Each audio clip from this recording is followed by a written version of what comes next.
سیدنا عمر فاروق رضی اللہ تعالیٰ عنہ کی یاد میں اتاری ہے۔ اس آیت کا شان نزول اس آیت کا شان نزول جو ہے کہ نبی پاک صلی اللہ علیہ وسلم کی بارگاہ میں صحابہ کرام اسلام کی چاشنی، اسلام کی روشنی، اسلام کی رونق کو حاصل کر رہے ہیں، اور ابھی مسلمانوں کی 39 تعداد تھی، اور اس وقت تک مسلمانوں کو اللہ تبارک و تعالیٰ مسلم کے ذریعے، مسلمان نام کے ذریعے سے اس کو پکارا جاتا تھا۔ اور جب اللہ تبارک و تعالیٰ نے پھر حضرت سیدنا فاروق اعظم رضی اللہ تعالیٰ عنہ کو ایمان کی دولت اور توفیق عطا فرمائی، تو پھر اللہ تبارک و تعالیٰ نے مسلمانوں کو مومن کا لقب عطا فرمایا۔ اللہ نے اپنے محبوب علیہ الصلوۃ والسلام کے ایک صحابی جن کا نام حضرت سیدنا فاروق اعظم رضی اللہ تعالیٰ عنہ ہے، ان کی برکت سے اللہ تعالیٰ نے مسلمانوں کو لفظ مومن عطا فرمایا۔ حضرت عمر فاروق رضی اللہ تعالیٰ عنہ کی پیدائش پر آپ کا نام جو ہے عمر رکھا گیا۔ آپ جب پیدا ہوئے تو آپ کا نام آپ کے والدین کی طرف سے عمر رکھا گیا، اور آپ کا لقب پھر بعد میں فاروق مشہور ہوا۔ نام عمر تھا، لقب فاروق اور فاروق اعظم کے نام سے، جبکہ کنیت آپ کی ابو حفص ہے۔ آپ کا تعلق قریش کی ایک شاخ سے ہے، بنی عدی سے۔ آپ کا شمار عشرہ مبشرہ میں بھی ہوتا ہے۔ عشرہ مبشرہ کون ہوتے ہیں؟ عشرہ 10 کو کہتے ہیں، مبشرہ وہ 10 جن کو نبی پاک نے جنت کی بشارت دی۔ آپ کا شمار ان جنت کی بشارت پانے والے صحابہ کرام میں بھی ہوتا ہے۔ حضور نبی اکرم صلی اللہ علیہ وسلم نے اپنی ظاہری زندگی میں آپ کو جنت کی بشارت عطا فرمائی تھی۔ آپ کا خاندان اپنی ذاتی اور خاندانی وجاہت کی بنا پر نہایت ممتاز تھا، مشہور تھا، اور بلند مرتبے والا خاندان تھا۔ حضرت عمر فاروق رضی اللہ تعالیٰ کا سلسلہ نسب کعب پر جا کر آپ کے اور میرے کریم آقا صلی اللہ علیہ وسلم کے سلسلہ نسب سے جا کر مل جاتا۔ کعب پر جا کر حضور صلی اللہ علیہ وسلم کا سلسلہ اور جو ہے حضرت فاروق اعظم کا سلسلہ مل جاتا ہے، جن کا میں ابھی آپ کو عرض کر دیتا ہوں۔ مثلا نمبر 1 حضرت فاروق اعظم، آپ کے والد محترم خطاب، آگے ان کے والد محترم نفیل، ان کے والد محترم عبد العزا، ربا، عبداللہ بن قرد اور بن زرع بن عدی بن قاب بن لوئی بن پال بن مالک۔ حضرت عمر فاروق کا سلسلہ نسب مادری کچھ اس طرح سے ہے کہ حضرت عمر فاروق بن خطیمہ بن حشام بن مغیرہ بن عبداللہ بن عمرہ بن مخزوم، یہ آپ والدہ کی طرف سے ہیں۔ حضرت ابو عمر ذکوان فرماتے ہیں کہ ام المومنین حضرت عائشہ صدیقہ سے پوچھا گیا کہ حضرت عمر فاروق کا نام کس نے فاروق رکھا تھا، تو حضرت عائشہ نے فرمایا کہ ان کا نام فاروق خود آپ کے اور میرے کریم آقا صلی اللہ علیہ وسلم نے ان کا نام رکھا تھا۔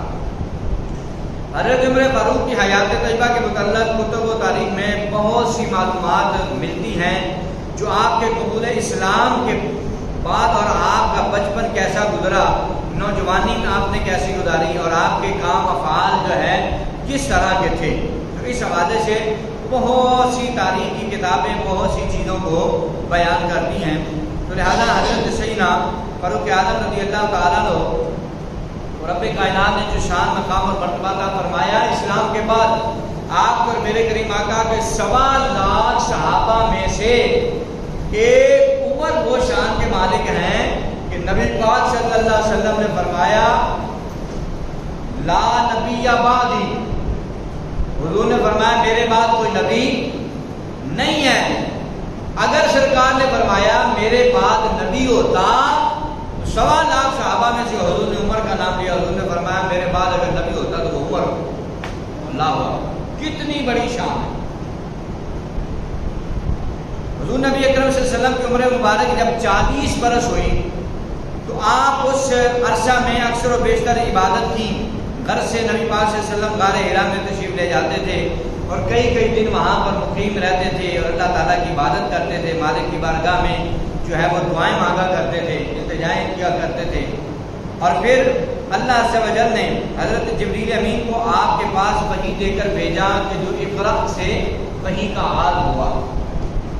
پھر آپ صلی اللہ علیہ وسلم کو اللہ تبارک و تعالیٰ نے منصب رسالت پر جو ہے کام کرنے کا رب کائنات نے حکم عطا فرمایا اور اعلان کا رب کائنات نے حکم دیا. تو حضرت عمر فاروق کو بھی دین اسلام قبول کرنے کی دعوت دی گئی، مگر حضرت فاروق عالم نے ابتدا میں اس دعوت کو قبول نہیں کیا. آپ بہت سخت مزاج تھے. اور حضرت فاروق عالم رضی اللہ تعالیٰ عنہ کے حوالے سے آتا ہے کہ ایک روایت میں کہ حضور نبی اکرم صلی اللہ علیہ وسلم نے جب اعلان نبوت کیا تو اس وقت حضرت عمر فاروق رضی اللہ تعالیٰ عنہ کی تقریباً عمر مبارک جو ہے وہ 27 برس تھی. آپ کی عمر اس وقت 27 برس تھی. 3 اور ڈالیں تو بن جائے گی 30، اور 30 کے ساتھ 10 اور ملائیں تو 13 سال بن گئے.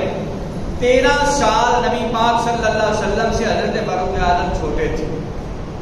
عام الفیل کے 13 سال بعد حضرت سیدنا فاروق اعظم رضی اللہ تعالیٰ عنہ کی ولادت ہوتی ہے.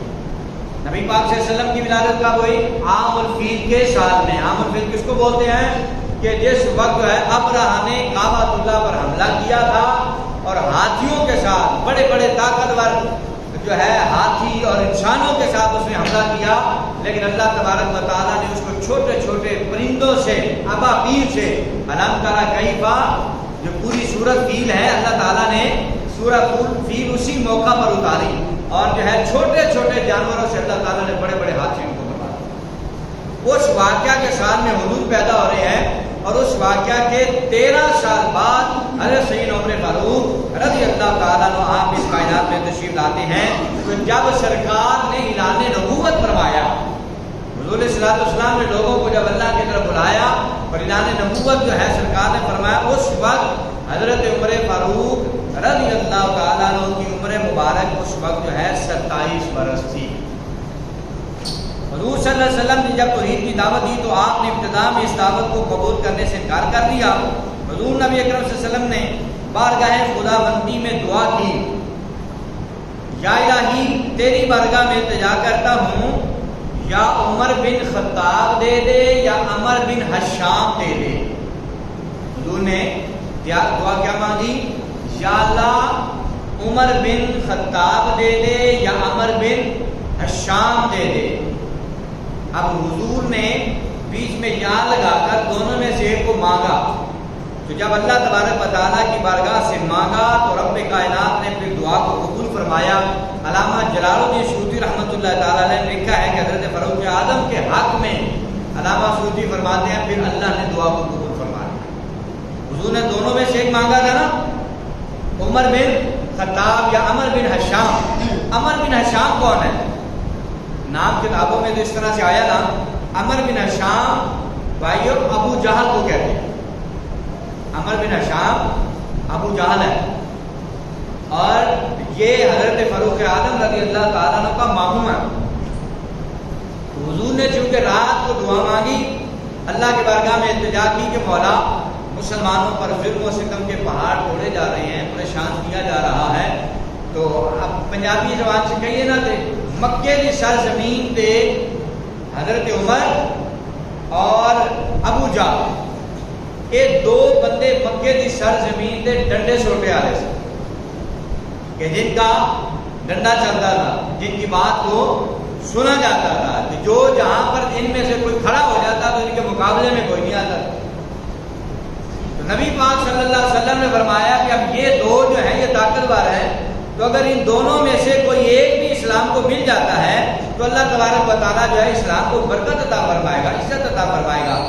اب دیکھیں نبی پاک صلی اللہ علیہ وسلم مانگا یا اللہ مجھے عمر بن خطاب دے دے یا عمر بن حشام دے دے، تو رسول پاک صلی اللہ علیہ وسلم کی دعا قبول ہوئی اور اللہ تبارک و تعالیٰ نے فاروق اعظم حضور کو عطا فرمایا.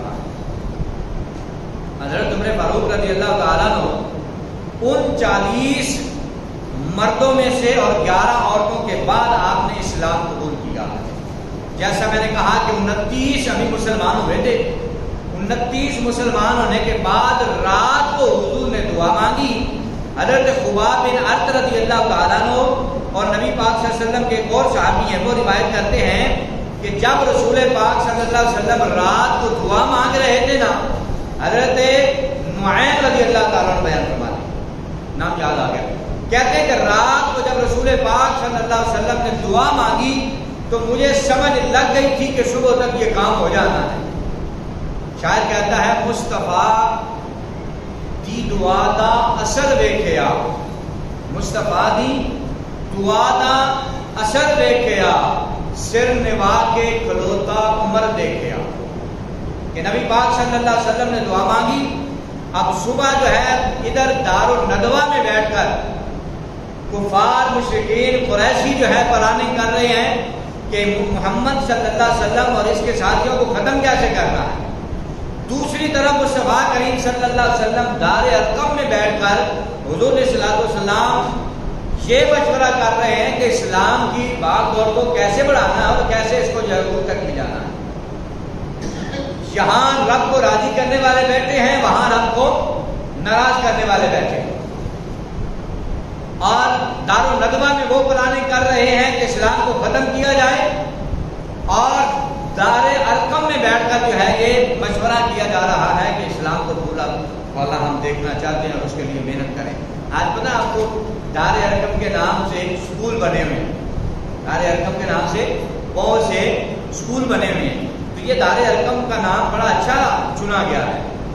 اس سے مراد یہ پہلا اسکول مصطفیٰ کریم صلی اللہ علیہ وسلم نے بنایا تھا۔ میں بالکل سادہ کر دوں تاکہ آپ کو سمجھ میں آ جائے۔ دار ارقم وہ جگہ تھی جہاں رسول پاک صحابہ کرام کی تربیت کیا کرتے، جہاں کفار مشرکین کے جو ہے جو ان کے خیالات ہوتے تھے اس کے رد کے لیے حضور بیٹھ کر جو ہے اپنے صحابہ کے ساتھ محبت بھری باتیں کیا کرتے۔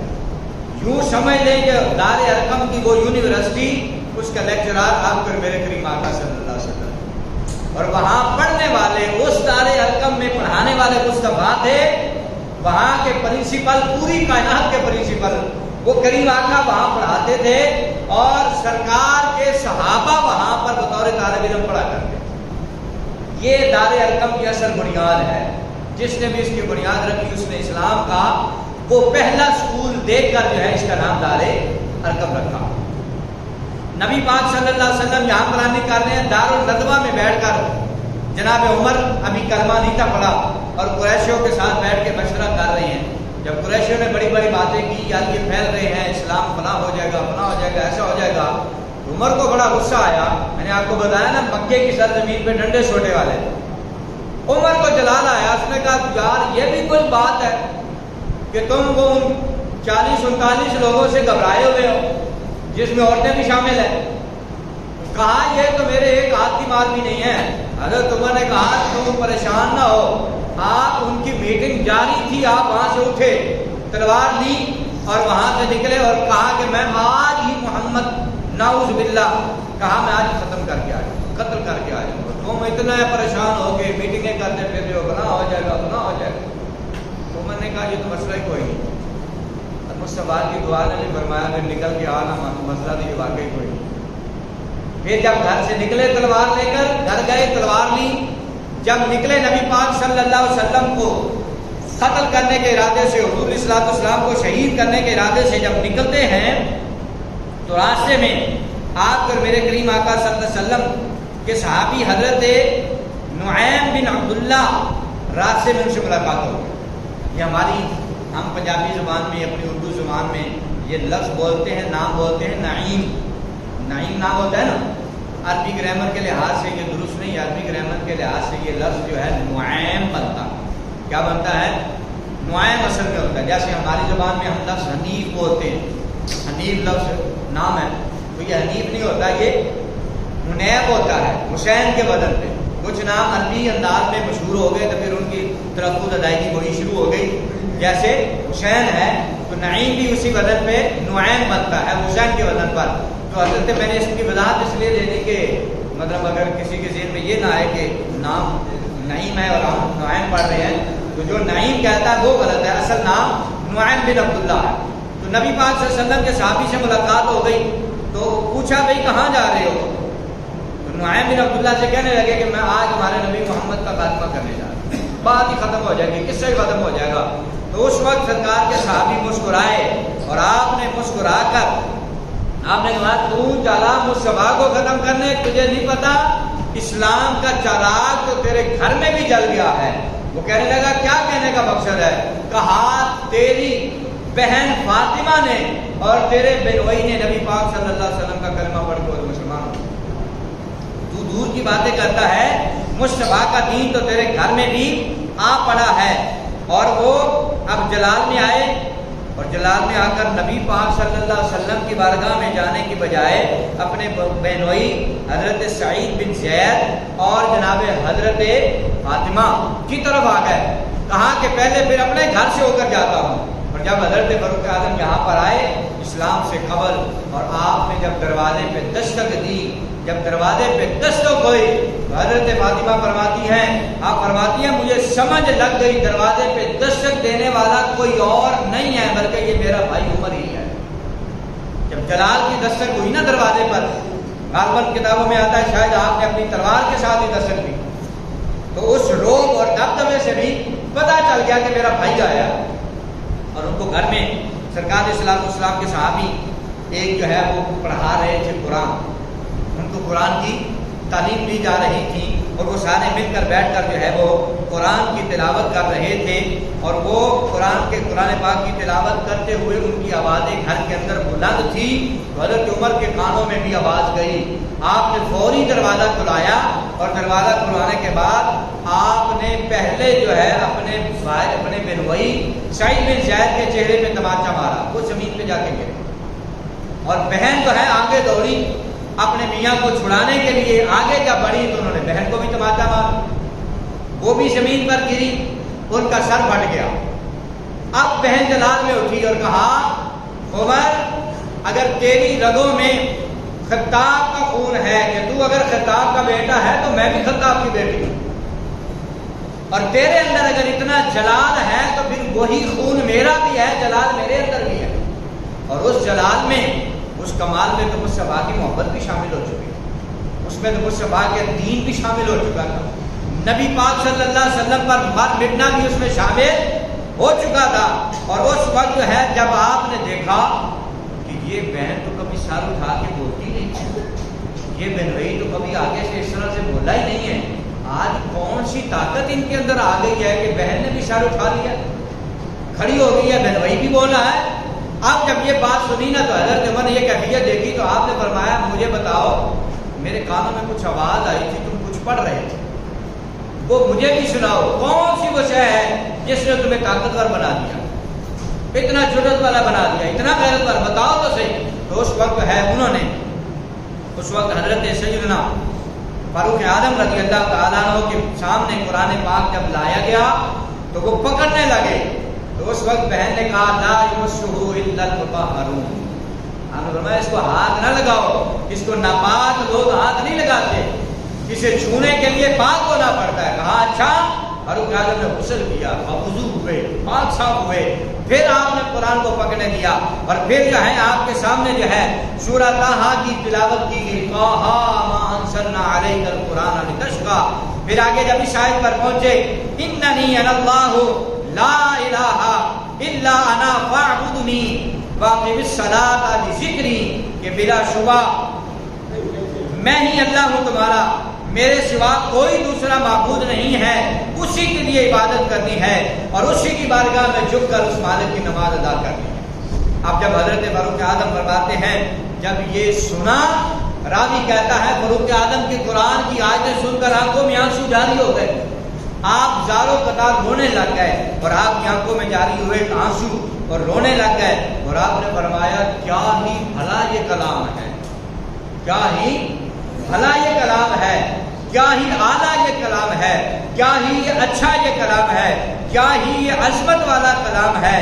اور اس کلام کو سننے کے بعد اب بہن کو دعوت دینے کی ضرورت نہیں پڑی، بھائی بہنوئی کو دعوت دینے کی ضرورت نہیں پڑی، بس قرآن کی آیتیں سنی، بس کانوں سے دل میں اتری، اور کہے بغیر آپ کی زبان پر جاری ہو گیا اشہد ان لا الہ الا اللہ واشہد ان محمد رسول اللہ۔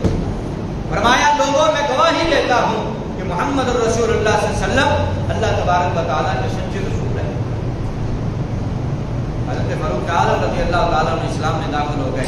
حضرت خباب بن ارد جو کہ گھر کے اندر ایک کونے میں جو پہلے قرآن کی تلاوت سکھا رہے تھے، ان کو قرآن پڑھنا سکھا رہے تھے، تو جب حضرت فاروق اعظم آئے تھے نا تو بہن نے ان کو ایک کمرے میں بلوئی نے چھپا دیا۔ اب جب عمر کی زبان پر کلمہ شہادت آیا تو پھر ان کو سمجھ لگی کہ اب یہ بھی دار اسلام میں داخل ہو گئے، وہ اس کونے سے نکل کے باہر آئے۔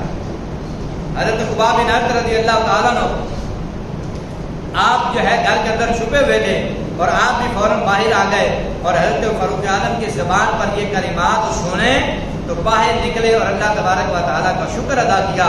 حضرت عمر اللہ کی قسم میں نے کل ہی، اب یہ کون کہہ رہے ہیں؟ حضرت خباب بن ارد رضی اللہ تعالیٰ قسم اٹھا کے کہتے ہیں واللہ مجھے اللہ کی قسم ہے، عمر تو نے ابھی جو کلمہ پڑھا ہے اس پر وہ کہتے ہیں مجھے اللہ کی قسم ہے رات کو میں مصطفیٰ کریم صلی اللہ علیہ وسلم کی بارگاہ میں تھا، یہی جو رات پہلے گزری ہے، اسی رات میں مصطفیٰ کریم صلی اللہ علیہ وسلم کی بارگاہ میں تھا تو نبی پاک صلی اللہ علیہ وسلم نے آسمان کی طرف ہاتھ اٹھائے اور اپنا چہرہ آسمان کی طرف کیا تھا، اور نبی پاک صلی اللہ علیہ وسلم نے اللہ کی بارگاہ میں دعا کی تھی یا اللہ مجھے عمر بن خطاب عطا فرما دے یا عمر بن حشام عطا فرما دے۔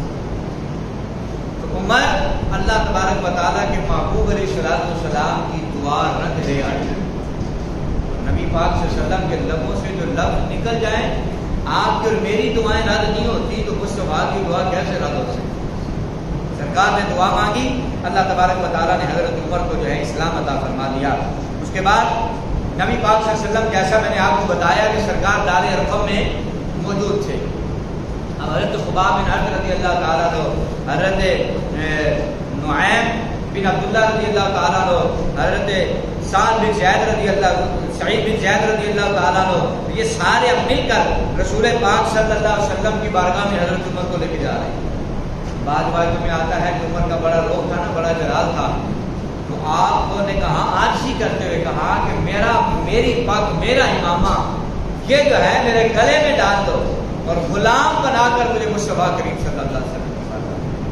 جب حضرت خباب بن ارد اور دیگر صحابہ کے سرکار کے غلاموں نے لے کر حضرت عمر کی طرف گئے، عمر کو سرکار کی طرف لے کر گئے تو راستے میں کچھ لوگوں کو جب پتہ چلا کہ دار ارقم کی طرف آج عمر جا رہا ہے، وہ صحابہ کرام دوڑے اور جا کر رسول پاک کی بارگاہ میں پیغام دیا، کہا اللہ کے نبی عمر آ رہا ہے، عمر آ رہا ہے۔ حضور صلی اللہ علیہ وسلم کی بارگاہ میں جب یہ پیغام پہنچا تو حضرت امیر حمزہ حضور کے چچا حضرت امیر حمزہ رضی اللہ تعالیٰ عنہ آپ نے تلوار میں آپ سے نکالی اور دروازے میں جا کے دار ارقم میں کھڑے ہو گئے۔ آپ نے فرمایا اگر عمر آنے والا اگر اچھی نیت لے کر آ رہا ہے تو اس کے ساتھ بھلا ہوگا، اگر بری نیت لے کر آ رہا ہے تو سرکار کے چچا نے کہا پھر آج زندہ نہیں جائے گا۔ وہ بھی دروازے میں کھڑے ہیں، اب وہ بھی تشریف لائے۔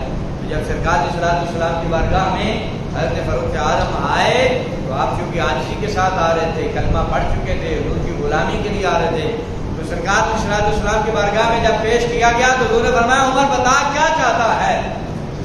سر لینے آیا ہے؟ کہا یا رسول اللہ گھر سے تو سر لینے آیا تھا، تیرے در پہ اب سر دینے آیا۔ گھر سے جب نکلا تھا تو ارادہ یہی تھا کہ آج آپ کا سر لینا ہے، لیکن یا رسول اللہ آپ کے کلام نے میرا مقدر بدل دیا، رب کے کلام نے نصیب اور مقدر بدل دیا ہے۔ اپنی سرکار صلی اللہ علیہ وسلم کی غلامی میں بیٹھے اور ادھر سے حضرت عمر حضور کی بارگاہ میں بیٹھے ہیں، دار ارقم ہے، عمر حضور کی بارگاہ میں آئے ہیں، ادھر عمر آئے ہیں، ادھر رب کائنات نے آسمانوں سے جبریل کو فرمایا جبریل سدرہ چھوڑ میرے محبوب مصطفیٰ کے بارگاہ میں دار ارقم میں چلا جا، اور اللہ تبارک و تعالیٰ نے اس وقت یہ آیا مقدسہ اتاری، عمر مصطفیٰ کی بارگاہ میں بیٹھے ہیں اور وہاں پر ایک جو ہے خوشی کا جشن منایا گیا کہ آج عمر نے کلمہ پڑھ لیا ہے، عمر اسلام میں داخل ہو گیا۔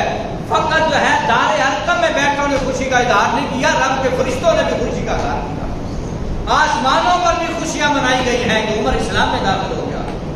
اور سرکار صلی اللہ علیہ وسلم کے دیوانوں اس وقت اللہ نے ارشاد فرمایا یا ایھا النبی، اللہ نے فرمایا نبی حسبک اللہ، آپ کے لیے کافی ہے اللہ، ومن اتبعک اور آپ کی اتباع کرنے والے, آپ کی پیروی کرنے والے, من المؤمنین جو آپ کے غلام مومن آپ کی پیروی کرنے والے ہیں, یہ آپ کے لیے کافی.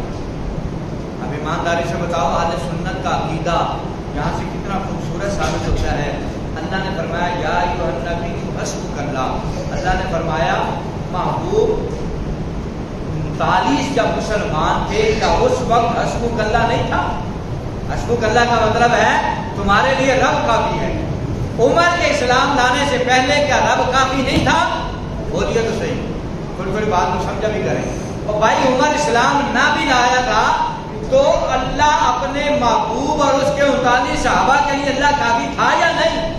اللہ عمر کا محتاج نہیں ہے, لیکن رب کائنات نے آپ کو اور مجھے عقیدہ دینا ہے. اس لیے جب عمر اسلام میں داخل ہوا تب اللہ تبارک و تعالیٰ نے ارشاد فرمایا یا ایھا النبی حسبک اللہ, اللہ نے فرمایا محبوب اب میں اللہ تمہارے لیے کافی ہوں. مولا پہلے نہیں تھا, فرمایا میرے بندے بھی تو میرا ہی حکم مانتے ہیں, میرے بندے کی طاقت بھی تو میں ہی ہوتا ہوں. اور میں آج فرما رہا ہوں 39 مسلمان تھے تب تک نہیں, اب فرمایا حسبک اللہ, عمر آ گیا ہے اب رب تمہارے لیے کافی ہے. ومن اتبعک من المؤمنین, اور فرمایا یہ جو مومن تیری بارگاہ میں بیٹھے ہیں یہ مومن تیرے لیے کافی. اور میں نے جیسے شروع میں حالات درج کیا کہ جب تک 39 مسلمان تھے تب تک مسلمانوں کے لیے لفظ مومن نہیں استعمال ہوتا. جب عمر اسلام میں داخل ہوئے, عمر نے کلمہ پڑھا, پہلی مرتبہ عمر کے کلمہ پڑھنے پر رب کائنات نے فرمایا ومن اتبعک من المؤمنین. اللہ تبارک و تعالیٰ نے فرمایا عمر اسلام میں داخل ہو گیا ہے, اب مومن بھی آپ کے مددگار ہیں, اب مومن بھی آپ کے لیے کافی ہیں. پھر کیسے مومن کافی مددگار ثابت ہوئے؟ نبی پاک صلی اللہ علیہ وسلم کی بارگاہ میں عمر آئے, کلمہ پڑھا, جشن منایا گیا کہ اسلام کو اللہ نے طاقت عطا فرما دی, حضور کی دعا قبول ہو گئی ہے. اب حضرت عمر نے پہلا سوال کیا آقا اب سر جھکانے کی اپنی تو عادت ہی نہیں, ہم تو اگر ہم کفر میں تھے, جہالت کے گڑھے میں تھے, ہم تو تب بھی سر اٹھا کے چلتے تھے. آقا بتائیے اسلام سچا دین ہے یا نہیں؟ انہوں نے فرمایا اس سے بڑھ کر کون سا دین سچا ہو سکتا ہے؟ کہا یا رسول اللہ کیونکہ اسی لمحے کوئی نماز کا لمحہ ہوا, وقت قریب آیا تو کوئی دائیں جا رہا ہے نماز پڑھنے کے لیے, کوئی بائیں جا رہا ہے, آگے پیچھے جا رہے ہیں, چھپ کر نماز پڑھی جاتی ہے. اب جب عمر نے دیکھا کہا یا رسول اللہ یہ کیا کرتے ہیں؟ حضور نے فرمایا کہ نماز کا سلسلہ ہے, یہ مسلمان اس طرح سے چھپ چھپا کے نمازیں پڑھتے ہیں. اور آپ کو بتاتا چلوں آپ کی ظہر کی نماز خاموشی سے پڑھی جاتی ہے نا, عصر کی نماز بھی خاموشی سے پڑھی جاتی ہے. اس کی ابتدا ہے ہی وجہ یہ تھی کہ ابتدا میں مسلمانوں کو کافر تنگ کرتے تھے, اور حضور صلی اللہ علیہ وسلم نے فرمایا اپنی ظہر کی نماز میں خاموشی اختیار کر لو, اپنی عصر کی نماز میں خاموشی اختیار کر لو. مغرب میں حضور نے فرمایا یہ اپنے گھروں کو چلے جاتے ہیں, کھانا کھا رہے ہوتے ہیں, حضور نے فرمایا مغرب میں تنگ نہیں کرتے, تم بلند آواز سے قرآن پڑھ لیا کرو. عشاء میں حضور نے فرمایا یہ اپنے بستروں پر چلے جاتے ہیں, اس وقت بھی یہ نہیں ہوتے, تم بلند آواز سے قرآن نماز میں پڑھ لیا کرو. حضور نے فرمایا فجر میں بھی یہ سوئے ہوتے ہیں, حضور نے فرمایا بلند آواز سے قرآن پڑھ لیا کرو. نبی پاک کا یہ فرمان پھر قیامت تک کے لیے وہ جو ہے اسی طرح سے جو ہے استعارہ بن گیا, اور پھر اسی طرح سے جو ہے ظہر اور عصر کو خاموشی سے پڑھا جانے لگا. عمر نے کہا یا رسول اللہ اگر ہم سچے ہیں تو پھر ایسے خاموش کیوں ہیں؟ اللہ کی بارگاہ میں عرض کی یا رسول اللہ آئیے آج کے بعد آپ کے غلام جو ہے چھپ چھپا کے نمازیں نہیں پڑھیں گے, آئیے میرے ساتھ, آج پہلی نماز کا جو وقت ہونے والا ہے. تو اسے کہنے لگے عمر چلیے حرم کعبہ میں ادا کریں. کہاں صحابہ اپنے گھروں میں چھپ کے پڑھتے تھے, گھروں میں بھی جو بند کمرہ ہوتا ہے جس کی آواز باہر نہیں جا پاتی تھی اس کمرے میں جا کر نماز پڑھتے.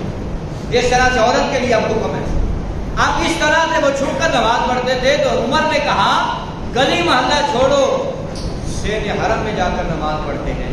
مصطفیٰ کے دیوانوں, اسلام کے لیے جرأت ایسی ہونی چاہیے, اسلام کے لیے جرأت اور غیرت ایسی ہونی چاہیے. پھر حضرت فاروق اعظم رضی اللہ تعالیٰ نے جب عرض کیا, حضور صلی اللہ علیہ وسلم نے صحابہ کو کہا پھر آؤ آج 40 میرے غلام ہو گئے ہیں.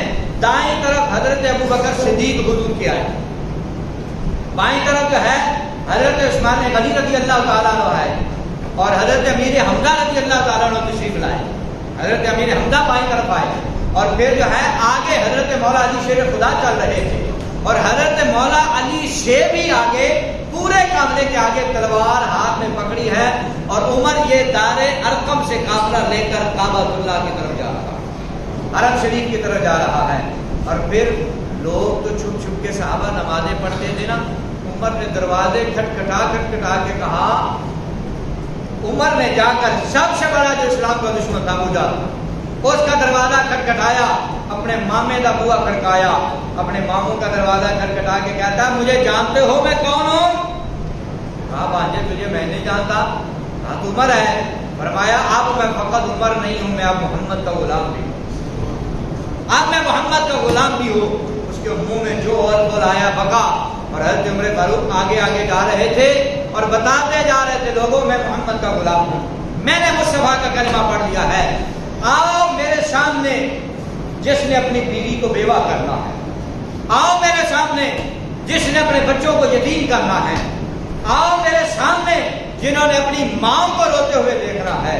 اس جلال کے ساتھ، اس وجاہت کے ساتھ حضرت فاروق عالم رضی اللہ تعالیٰ عنہ حضور کے غلاموں جو ہے پہلی نماز جا کر جو ہے آپ نے کعبۃ اللہ کے اندر، آپ نے حرم پاک کے اندر جا کر پہلی نماز اس طرح کریم آقا صلی اللہ علیہ وسلم کے صحابہ کو ساتھ لے کر جا کر آپ نے نماز ادا کی ہے۔ تو لہذا مصطفیٰ کریم صلی اللہ علیہ وسلم کے دین کو حضرت عمر فاروق رضی اللہ تعالیٰ عنہ نے یہ شان، یہ مقام اور مرتبہ دین مصطفیٰ کی وجہ سے حضرت عمر کو ملا ہے۔ اور آج کل میرے کریم آقا صلی اللہ علیہ وسلم کا جہاں عمر کا نام آ جاتا تھا، حضور صلی اللہ علیہ وسلم بھی وہاں پر خاموش ہو جاتے۔ بہت سے ایسے فیصلے ہیں، جیسا کہ پردے کا ایک حکم ہے، اسلام میں جب پردہ کا حکم نہیں اترا تھا، حضرت عمر فاروق رضی اللہ تعالیٰ عنہ آج بازار سے گزر رہے تھے، جب آپ سے بازار سے گزرے تو دیکھا کہ کچھ نوجوان کچھ خواتین کو تنگ کر رہے ہیں، پریشان کر رہے ہیں۔ حضرت عمر وہیں سے نکلے، جلال میں تھے، اور وہاں سے نکلے اور دل میں خیال آیا کہ پردے کا اہتمام ہونا چاہیے۔ اور جب عمر مصطفیٰ کریم صلی اللہ علیہ وسلم کی بارگاہ میں آئے ہیں نا بھائیو، عمر کے آنے سے پہلے جبریل آ چکے تھے، اور جبریل نے آ کر کہا محبوب ابھی تھوڑی دیر تک عمر آ رہا ہے، جو عمر کا ارادہ بنا ہے وہی رب کا ارادہ بنا، جو عمر کا ارادہ بنا ہے وہی رب کائنات کا ارادہ بن گیا ہے۔ اور اللہ تبارک و تعالیٰ نے پردے کو حکم عطا فرمایا۔ اور حرم کعبہ کا طواف کرتے ہوئے آپ کو پتا ہے حضور نے 360 بت پتھر کعبے سے نکالے تھے۔ نبی پاک صلی اللہ علیہ وسلم نے فرمایا یہ مقام ابراہیم جو ہے اسے یہاں پر رہنے دینا ہے، یہ پتھر کو سین حرم کے اندر یہی دانا رکھنا ہے، اس کو نہیں نکالنا۔ عمر جلال میں آئے، جلالی طبیعت والے تھے، حضور کی بارگاہ میں آئے، یا رسول اللہ اتنے تو ہم نے نکال دیے ہیں، یہ ایک پتھر کیوں نہیں نکالنا؟ حضور نے فرمایا بلکہ اس کو جو ہے حرم کے سینے میں گاڑو۔ سرکار کی بارگاہ میں عرض کیا یا رسول اللہ آپ تو حرم کو پتھروں سے پاک کرنے آئے ہیں، تو یہاں اس کو نکالنا کیوں ہے؟ رسول پاک صلی اللہ علیہ وسلم نے ارشاد فرمایا یہ میرے جد امجد ابراہیم کے قدموں کے نشان ہیں۔ یہاں پر کھڑا ہو کر آپ کو پتا ہے نا حجر مقام ابراہیم کے اندر جو پتھر ہے اس کے اندر پتھر کے اندر پاؤں کا نشان بنا ہوا ہے، جیسے آپ گارے پہ پاؤں رکھتے ہیں تو گارے میں پاؤں پیوست ہو جاتا ہے، اسی طرح اس پتھر کے اندر پاؤں پیوست ہوا ہے۔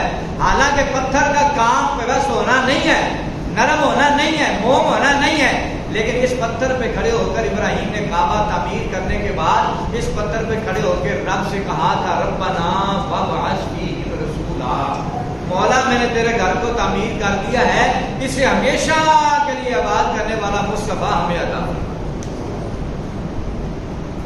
اللہ تعالیٰ نے اس لمحے کو جو ہے یہ حضور صحابہ کو واقعہ سنایا، حضور نے فرمایا یہ وہ لمحہ ہے کہ جب دعائے ابراہیمی مصطفیٰ میرے لیے قبول ہوئی تھی، تو پھر حضرت اب کیسی طبیعت اور مزاج بدلا، پہلے کہہ رہے تھے اسے نکالا جائے، پھر حضرت عمر کہتے ہیں یا رسول اللہ پھر اس کو حرم کے سینے میں جو ہے دفن کرنے کے بعد یہاں پر لگانے کے بعد یا رسول اللہ اس کے سامنے 2 رکعت نفل نہ پڑے کریں، پھر تو پہلے نکالنے کا جب حضور کی محبت کی بات آئی تو پھر کہا کہ یا رسول اللہ صلی اللہ علیہ وسلم آقا پھر تو ضروری یہ ہے کہ یہاں نفل بھی 2 ادا کیے جائیں۔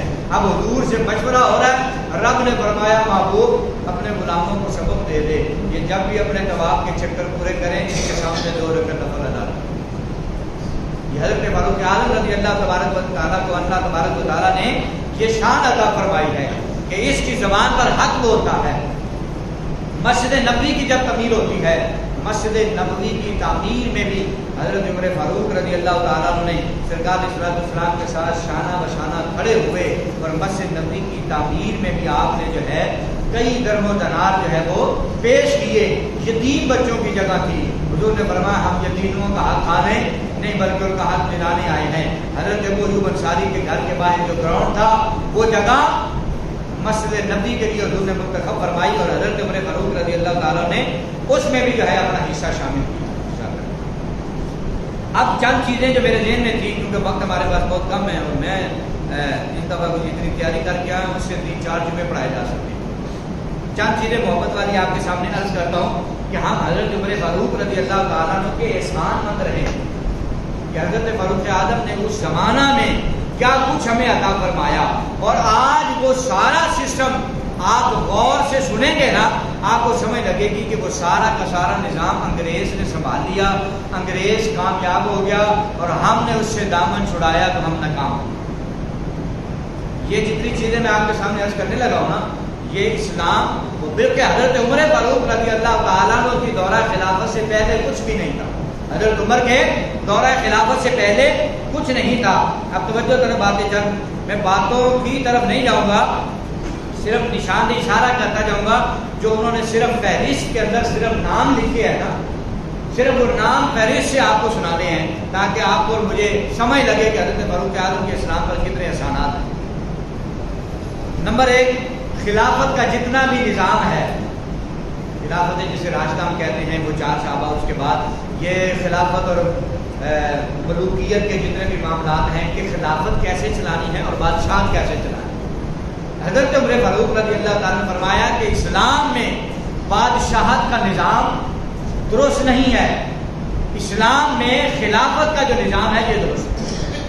اور میں نے جتنا بھی مطالعہ کیا ہے، ان میں مولانا مودودی نے خلافت اور ملوکیت پر ایک کتاب لکھی ہے، اس سے بڑھ کر پیاری کتاب اپنوں اور بیگانوں کی جس نے کوئی اچھا کام کیا ہو اس کا ذکر کرنا چاہیے۔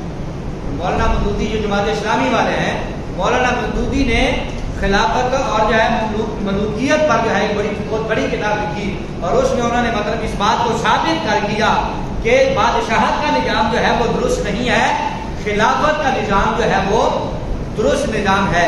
پھر جو آج آپ کو پتہ ہے کہ جو ہی انگریز ممالک کی طرف چلے جائیں، یورپ سسٹم کی طرف چلے جائیں، تو ان کے ہاں جو بچہ پیدا ہوتا ہے نا، پیدا ہوتے بچے کا وہ دودھ پیتے بچے کا خرچہ بھی شروع کر دیتے ہیں۔ یا کچھ لوگوں کو پتا ہے نا کہ حکومت بچہ جس کے گھر میں پیدا ہوا ہے اس کی پرورش کا خرچہ حکومت اٹھا لیتی ہے، اس کے دودھ تک کا خرچہ بھی انگریز کی حکومت دیتی ہے۔ جو بزرگ ہو جاتے ہیں ان کے خرچے بھی حکومت۔ ہمارے بہت سے پاکستانی ایسے لوگ ہیں جن کو وہاں پر نیشنلٹی ملی ہوئی ہے، تو جب والدین بوڑھے ہو جاتے ہیں تو ان کو بھی ساتھ لے جاتے ہیں۔ اس کا فائدہ کیا ہوتا ہے؟ ان کو کمانا بھی نہیں پڑتا، اور ان کو جو ہے ان کی حکومت پیسے بھی دیتی ہے، وہ والدین بھی کھاتے ہیں، پھر اتنے بچ جاتے ہیں اولاد کو، اس کا بھی فائدہ ہوتا ہے۔ اور یہ انگریز نے نظام نہیں دیا میرے بھائیوں، آج سے 1400 سال پہلے یہ نظام حضرت عمر فاروق نے دیا۔ یہ نظام آپ نے سن رکھا نا ایک واقعہ کہ حضرت عمر فاروق رضی اللہ تعالیٰ رات کے پچھلے پیر نکلے تھے اور ایک بیوی رو رہی تھی دروازے میں بیٹھی، مشہور آپ کا واقعہ ہے۔ تو آپ نے اپنا لبادہ بیشیج کیا ہوا تھا، آپ مگر کسی کو پتا نہ چلے کہ یہ عمر ہے، امیر المومنین ہے۔ تو اس بی بی سے پوچھا کیوں رو رہی ہے؟ وہ کہتی عمر کی جان کو رو رہی ہوں۔ عمر نے کیا کیا ہے؟ کہا وہ میں ہمارے کھانے پینے کا خیال نہیں رکھتا، فلاں ہے فلاں ہے۔ حضرت عمر فاروق روئے، واقعہ سنانا مقصود نہیں ہے، آپ نے فوری طور پر اس کے جو ہے کھانے پینے کا اہتمام کیا۔ پھر آپ کا ایک واقعہ ملتا ہے کہ ایک گھر میں ایک آدمی باہر دروازے کے بیٹھا تھا، اندر جو ہے پردے میں اس کی بیوی کے ہاں اولاد ہونے والی تھی، درد ذیل میں تھی، اندر سے رونے کی جب آواز سنی تو حضرت عمر نے بیس بدلا ہوا تھا، اس آدمی سے پوچھا کیا مسئلہ ہے؟ کہا اندر حالات گزرے میں یہ ہیں، ہمارے پاس کچھ کھانے پینے کو نہیں ہے، ہمارے پاس بچے کے کپڑے نہیں ہیں، عورت کے کپڑے نہیں ہیں، ہمارے پاس سامان نہیں ہے۔ حضرت عمر فاروق فوری تشریف لے گئے، آپ نے کھانے پینے کا اہتمام کیا، سامان کا اہتمام کیا، آپ نے اپنے ساتھ غلام کو دیا، بیت المال سے سارا مال لائے، اور مال لا کر ساتھ آپ نے فرمایا کہ بھائی یہ سب کچھ بھی تمہارے لیے ہے، صبح میرے پاس آ جانا، جو تمہارا بچہ پیدا ہوا ہے اس کا خرچ بھی لگا دو۔ تو یہ اگر حکومت، یہ اگر انگریز نے قانون پکڑ لیا تو وہ کامیاب ہو گیا، لیکن مسلمان نے اس بات کو چھوڑ دیا، اسے پس پشت ڈال دیا۔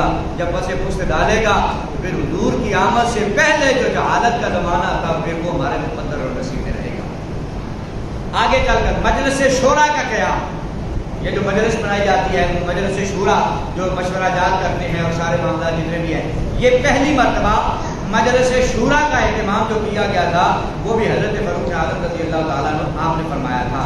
یہ جو آپ کا پنجاب، سندھ، سرحد، بلوچستان اور فلاں یہ جو ہمارے صوبے ہیں، جتنا بھی صوبوں کا نظام تھا یہ سب سے پہلے حضرت عمر فاروق نے بنایا۔ یہ تقسیم سب سے پہلے کس نے کی؟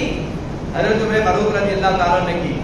اور اہل گورنر، جو گورنر کا ایک نظام ہے، یہ بھی تقرری کا فیصلہ سب سے پہلے، جو میں چیزیں آپ کو عرض کر رہا ہوں، یہ حضرت عمر کے زمانے سے پہلے جتنے 1000 سال کی دنیا کو گزر گئے تھے یہ قانون اور نظام نہیں تھے، یہ سب سے پہلی مرتبہ حضرت فاروق اعظم رضی اللہ تعالیٰ نے لانچ کیے۔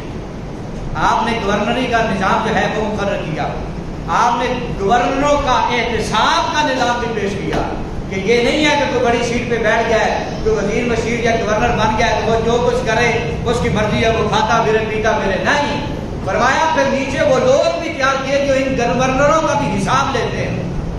حضرت عمر کے بارگاہ میں حلوہ پیش کیا گیا، کسی دوسرے علاقے سے آیا تو آپ کو حلوہ وہ سامنے پیش کیا گیا تو پیش کرنے والے نے کہا امیر المومنین یہ بہت سی پلیٹوں میں بہت سے برتنوں میں پڑا ہے، پہلے آپ خوب کھا لیں، آپ کھا لیں، کھانے کے بعد جو ہے پھر آپ صبح جو ہے دوسرے ساتھیوں کو بانٹ دیجیے گا۔ حضرت عمر نے فرمایا مجھے صرف اتنا بتاؤ، کیا میرے علاوہ اس رات میں اگر کوئی بندہ تم سے آ کر ملتا تم اسے کہتے کہ یہ کھا لو؟ کہا نہیں۔ فرمایا عمر نے فرمایا چاہے میں امیر المومنین ہوں، میں عام بندے کی طرح زندگی گزاروں گا، میں بھی نہیں کھاؤں۔ دیکھیں حضرت فاروق اعظم کے نام بیت المال کا قیام، بیت المال کا قیام بھی حضرت عمر نے کیا تھا کہ جو ہے حکومت کا پیسہ جو ہے جہاں پر جمع کیا جائے گا اور پھر وہاں جس طرح سے تقسیم کیا جاتا ہے، بانٹا جاتا ہے، اس کا قیام بھی حضرت عمر نے کیا۔ خراج کا جو ہے، جزیے کا، عشر کا، زکوٰۃ کا، صدقات کا نظام، یہ صدقات کی جو حضور کے زمانے میں دیا جاتا تھا لیکن اس کو پراپر نظام کے تحت جو چلایا گیا کہ کیسے اس کو استعمال کرنا ہے وہ حضرت عمر کے زمانے میں جو ہے کیا گیا ہے۔ بیت المال اور مال غنیمت کا، بیت المال کے اخراجات کا اور ان کے وظائف جو لوگوں کو دیے جاتے تھے، جو عہدوں پر ہوتے تھے، حکومتی جو ہے عہدوں پر، ان کو جو ہے وظائف جو دیے جاتے تھے، اس کا نظام حضرت عمر فاروق کا وظیفہ بھی مقرر کیا گیا۔ حضرت عمر فاروق نے ابو بکر کا وظیفہ بھی خود مقرر کیا، حضرت عمر کا بھی وظیفہ مقرر کیا گیا۔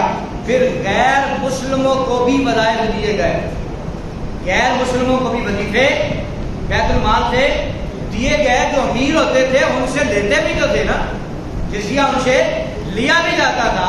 تو حضرت عمر نے جب دیکھا کچھ غیر مسلم جو ہے وہ بھوکے پیاسے مر رہے ہیں، کچھ سے ہم جزیہ بھی لے رہے ہیں، اس وقت حضرت عمر نے فرمایا بھائی اگر ان سے لیتے ہو تو ان کو دو بھی تو صحیح نا، یہ ہمارے درمیان رہتے ہیں۔ تو غیر مسلموں کو بھی آپ نے جو ہے یہ سلسلہ دیا۔ پھر تعمیرات کا سلسلہ آپ نے کیا، نئے شہروں کو آباد کرنے کا فیصلہ آپ نے کیا۔